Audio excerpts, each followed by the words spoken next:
You may have recently seen a video we published called The 5 Things We Absolutely Love About the Samsung Galaxy Fold. And whilst all those things are still true, this doesn't mean that the Galaxy Fold is a perfect smartphone, far from it. Let's not forget this is Samsung's first attempt at a foldable device and one of the first foldable smartphones on the market, full stop. So it's no surprise to us then when you use this phone every day for 4 weeks, the things that drive you crazy. So in the interest of balance, here's 5 things we really don't like about the Samsung Galaxy Fold.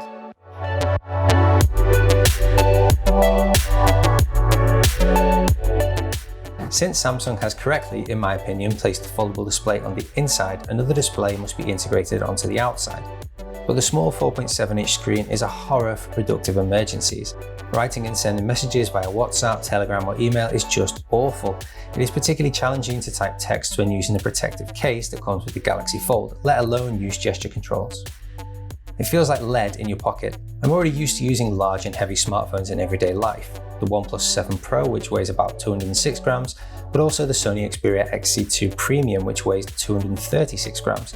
They're certainly among the heaviest smartphones I've ever had in continuous use. With the Galaxy Fold, which weighs a whopping 263 grams, you really do feel it. It doesn't sound like much, but read a book or watch a movie on it and you really feel it in your hands. In bed, I often had to put the Galaxy Fold to one side because I just couldn't, or basically didn't want to, hold it any longer. The supply of accessories is restricted.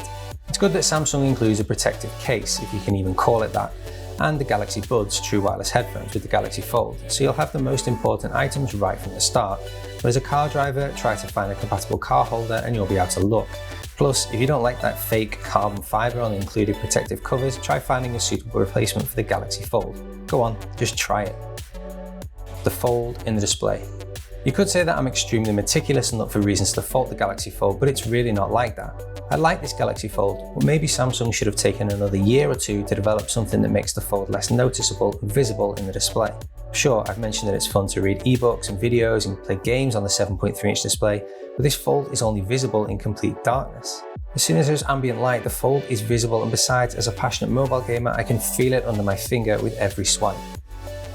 The Galaxy Fold makes you paranoid. First of all, Samsung must be praised for its courage and willingness to take risks and venture into series production and smartphones very early on with flexible displays. But during the 4 weeks that I used the Galaxy Fold, the feeling in my stomach made me feel a little uncomfortable. Before I closed the Fold, I constantly checked if there were any particles on the display. I was much more careful when cleaning the display, and I would have liked to use disposable cleaning cloths to avoid scratches on the display, which is only protected by plastic. Even if the Galaxy Fold was put into one of my pockets, I was haunted by this paranoia that I was about to damage the Fold. It's now time for us to say goodbye to this Samsung Galaxy Fold, but we've thoroughly enjoyed testing it for the time we've had it. I have to say though, to me, this is still just a flashy device. There's going to be some people who are going to pay $2,000 for this, but honestly, to me, it's still like a Rolex or a fancy car, you know? Nice to have, but really a little bit flashy.